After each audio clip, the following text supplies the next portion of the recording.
busy booked up day today. About like 7 appointments. We got 4 hour and 15 appointments back to back. Starting now. My client's late. But it's snowing, so everyone's gonna be like 5 minutes late. But what are you gonna do with your 24 hours to separate yourself from the competition?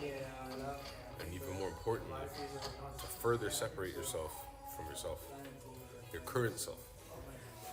How do you want your next self to be? You know what I'm saying? Do you want to be a mediocre barber? Are you worth charging $100 a haircut? What makes you worth being $100 a haircut? Professionalism, customer service, clean station, tools, marketing. How do you portray yourself? How do people talk about you? Do people talk about you with a golden light? Roots, man, you gave me the best beard work I ever had. You had the steamer, hot towel. Not only was he professional, he was funny. Get along with the guy. Those are the things people talk about. Say he's taking a bus. It's gonna be 5 to 10 minutes late. It is what it is. What I tell you guys. All right, so we're draping up my client now, getting him ready for a thorough consultation. This client comes about every month and a half or so. He gets a middle part curtains hairstyle with a darker shadow fade. His biggest concern is that it's very bulky and grows out flat, kind of like a mushroom.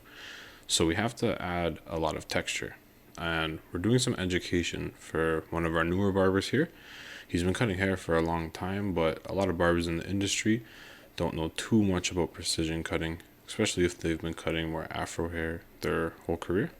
So the most important thing to memorize is to have sections and have nice and clean framework. So I'm actually angling this narrow section off of his occipital bone, and it's naturally flaring out because it elevates on a round surface. We need to do that in order to build weight.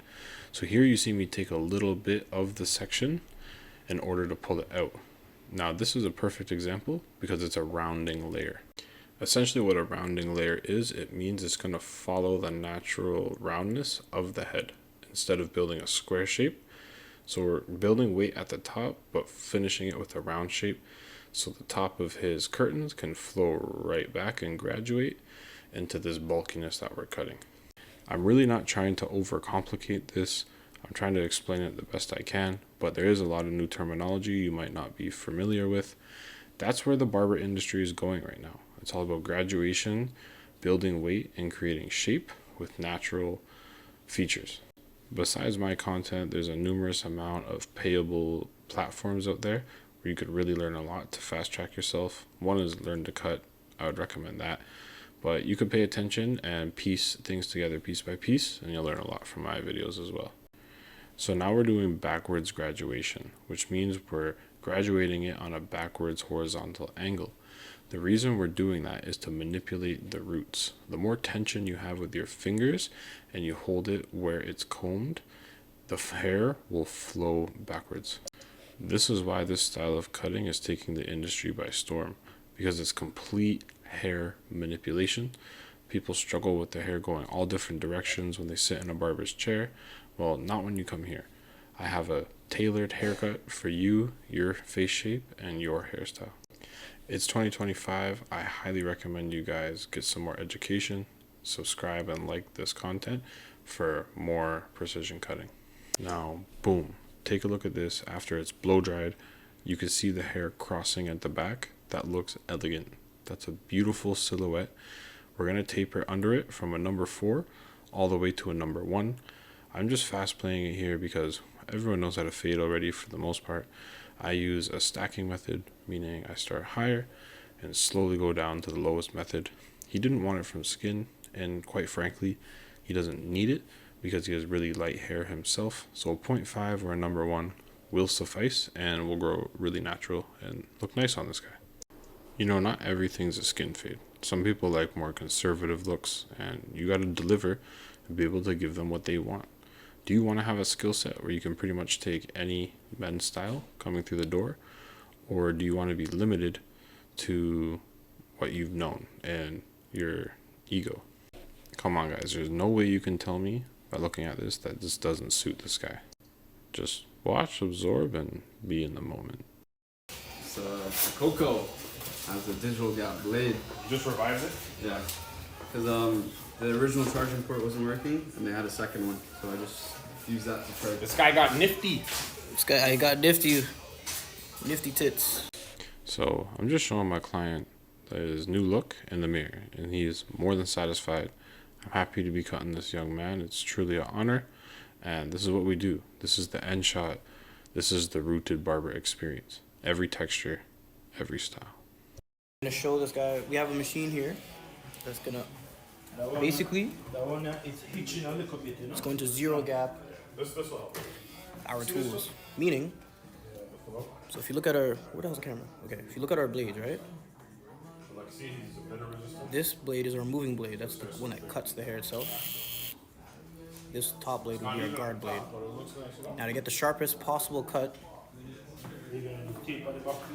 we want this blade to be as close to the edge here as possible without it overbiting and then obviously cutting our clients. So we have a machine to bring it as visually close as possible down to the millimeter. So I'm gonna show, it says it's way too sharp, meaning the bottom blade here is too close to the cutting blade. So this other one, so you can't really tell, but these little metal pieces are all different thicknesses, which will allow us to set our blades. This one is mine, right? Cool. I want this to be on the same level as this. This is perfect. Is it sharp, what'd you say? Yeah, this is perfect. Line perfect, cut perfect, everything perfect, huh? Yo, number 10 I found was like the best. 10? Like the perfect. Oh, the lineup? Yeah, so Oh, you go off a size? yeah, so this is 0.25 millimeters. This is how far it's gonna be from the cutting blade. Number 10 is 0.25 millimeters thick. Alright? At my barbershop, I strive to have things that separate us from other barbers and from ourselves. I'm always evolving and trying to put my team on. As being Canadian, it's hard to get a lot of things in Canada. There's shipping. Sometimes things don't ship. You got to ship stuff to a P.O. box, then ship it over here. You just paid double shipping. You paid more tax. But we got to do what we got to do to be ahead of the curve. And this is the difference between someone who's just in barbering for business and someone who's in it for passion. Now, when you can blend those two into a beautiful silhouette, you make a good looking baby pretty much. I kind of feel like it's our obligation to put Canada on the map. A very multicultural city in Toronto. We cut a lot of hair types and we really ain't playing around with our skill. Alright, here's Roots' babyless. Let's go fuck with his client. Say he's gonna test it on him. This on you, okay? This guy said yeah, I'm just fucking. You got it with a 7? Yeah. This guy's like, yeah. You're fucked. Anything for the camera? You're a dangerous man. Look at his neck back. You just wanna.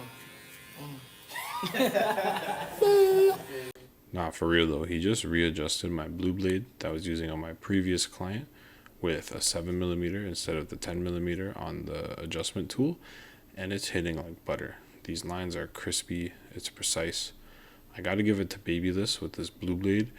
They saw an error in how a lot of blades were being processed and they were being cut uneven. But these blue blades are kind of made like rings.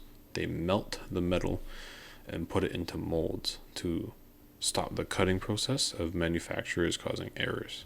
Have you ever bought like a gold FX blade from Babyless and one time it's hitting and then you buy the same blade in a year from now and it's not hitting the same even though you adjusted it many times? It's because when they have the machines in the factory, the first couple hundred are cut really nice. And then I guess the steel gets to be worn out and it's cookie cutting the metal and it just becomes very inconsistent. And I'm really happy that the industry is taking some innovative turns to get around this. Here we are just showcasing my end shot and end work, snipping the flyaways. This is the work with my Babyless Blue FX and one of our good clients here at the Rooted Barber Experience. You know, these guys are like family and I'm happy they're around to see the grind for this long. And that's it for today's video, man. I hope you guys got some insight out of this and learned some stuff. Even if you're not barbers, you might just find this stuff fascinating, and you know that we're taking it serious as a shop. This is a nice steady day, and the shop was in unison. It was in good flow today. If you're in Oshawa or the Durham region, even Toronto, we're at 15 Simcoe Street, South Oshawa. Don't be afraid to tap the link in my bio. It goes straight to the Rooted Barber Experience.